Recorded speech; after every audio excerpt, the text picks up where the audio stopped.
ব্রিগেডের ময়দানে 26 তারিখ ব্রিগেডের ময়দানে যাচ্ছি কি যাচ্ছি না এই নিয়ে একাধিক মানুষ প্রশ্ন করছে, জানতে চাইছে যে ভাইজান যাচ্ছেন কি যাচ্ছেন না। অবশ্যই আমি মনে করি এটা ক্লিয়ার করা একটু দরকার আছে। তার আগে আমি গুটি কয়েক কথা বলব। কেন্দ্র সরকারের এই নিয়ে আসা কালা কানুনের বিরুদ্ধে সর্বত্র গণতান্ত্রিক প্রক্রিয়ায় শান্তিপূর্ণভাবে প্রতিবাদ করে যেতে হবে। সুপ্রিম কোর্টে আমি আইনে, আমার মতো অনেকে আইনি লড়াই লড়ছেন। আগামী 5 তারিখ ডেট আছে।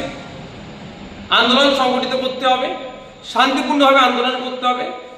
আমরা এখানে যত আন্দোলন সংগঠিত করতে পারবো দিল্লিতে ইম্প্যাক্ট হবে। আর আমাদের আন্দোলনে যদি আমাদের আন্দোলনে ঢুকে যদি হিংসা ছড়িয়ে দেয় তাহলে কিন্তু এর ব্যাড ইফেক্টও দিল্লিতে পড়তে পারে। সুতরাং আমরা যারা আন্দোলন যেখানে যেমনভাবে করছি আমাদের আন্দোলনটা যেন গঠনমূলক হয়, শান্তিপূর্ণ হয়, ধর্মনিরপেক্ষ হয়, গণতান্ত্রিক প্রক্রিয়াতে হয়।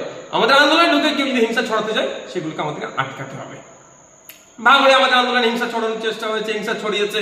জঙ্গিপুরে সেখানে পুলিশ অতি সক্রিয় হিংসা ছড়িয়েছে।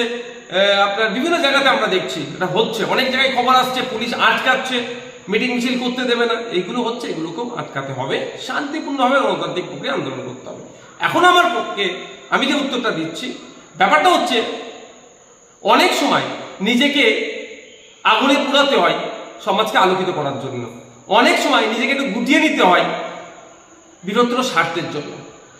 আপনারা জানেন মোমবাতি নিজে আগুনে পুড়ে যায় সমাজকে অন্ধকার থেকে আলোকিত করার জন্য।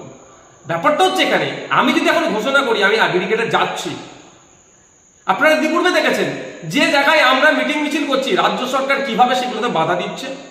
ভাঙড়ে দেখুন হাজার হাজার ছেলের নামে আমাদেরকে মিথ্যার মামলা দিয়ে দিয়েছে, আমার নামে মামলা দিয়েছে। আমি আমারটা নিয়ে ভাবি না, আমি গরিব ছেলেগুলোর কথা ভাবি সবসময়। তো সুতরাং আমি যেখানে যদি ঘোষণা দিয়ে দিই তাহলে এই প্রোগ্রামের পারমিশন নিয়ে অনেক সমস্যা হবে। এটা আপনাদের বুঝতে হবে। বড়বাজারের প্রসঙ্গে আসি। বড়বাজার যে ক্ষোভের কথাটা বলেছেন, একজন দায়িত্বশীল লিডার হিসাবে তার কর্মী অপরাধের উপর অত্যাচার হচ্ছে, যে প্রসঙ্গতে তিনি আমাদের মিটিং মিছিল হচ্ছিল সেটা তো সবাই করছে, সেইভাবে রেড়ে করে উঠে সরকারকে প্রশ্ন করেনি, সেটা তিনি ক্ষোভের কথা বলেছেন। আর তার বক্তব্যতে তিনি একবারের জন্য বলেননি, অন্য কাউকে নিরুৎসাহী করেনি যে আপনি যাবেন না। তো আমি আবার ফিরে আসি আমার বলার বক্তব্যটাই। আমি যদি এই মুহূর্তে ঘোষণা করি যে আমি 26 তারিখে ব্রিগেডে যাচ্ছি, তাহলে আমি আমার যতটুকু রাজনৈতিক জ্ঞান আছে সে জায়গা থেকে বলছি রাজ্য সরকার হেনতেন প্রকারে চেষ্টা করবে এই পারমিশনকে বাতিল করানোর জন্য।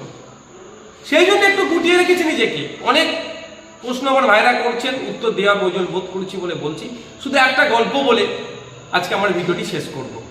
গল্পটি এটাই, বাচ্চাবেলায় পড়েছিলাম আমি, এক রাজার দরবারে, এক বাদশার দরবারে দুটো মহিলা এসেছিলেন একটি শিশুর প্রকৃত মাকে সেই মর্মে বিচার জানাতে। রাজা বা বাদশাহ দুজনের কথা শোনার পরে দুজনের কেউ যখনই মানছিলেন না সত্যটা কি আছে, তখন তিনি নির্দেশ দিলেন তাহলে বাচ্চাটিকে দুটুকরো করা হোক, করে দুটো মা যেহেতু দাবি করছে দুজনকে অর্ধেক দিয়ে দেওয়া হোক। সেই সময় যে নকল মা যে বাচ্চার প্রতি ভালোবাসার কথা বলছিলেন, যেটা আমার সন্তান, সে মাটি এগ্রি হয়ে গেলেন। কিন্তু আসল যিনি মা তিনি বললেন না না রাজামশাই বা বাদশাহ, যে আপনি বাচ্চাকে দুটুকরো করতে হবে না, ও বাচ্চাটা উনি নেই, অন্তত জীবনে বেঁচে থাকবে।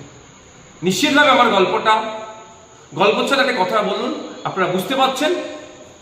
আপনাদের অনুরোধ করব গণতান্ত্রিক প্রক্রিয়ায় শান্তিপূর্ণভাবে ওয়াকফ সংশোধনী আইনের প্রত্যাহারের জন্য বেশি বেশি মিটিং মিছিল করুন। মাথায় রাখবেন, মিছিল নয় মিটিং করুন। মাথায় রাখবেন এই মিটিংয়ে কেউ না হিংসা করতে পারে। যত মাথার সংখ্যা বাড়াবেন তত দিল্লিতে ইম্প্যাক্ট করবে। তবে হ্যাঁ, শান্তিপূর্ণভাবে হওয়া চাই।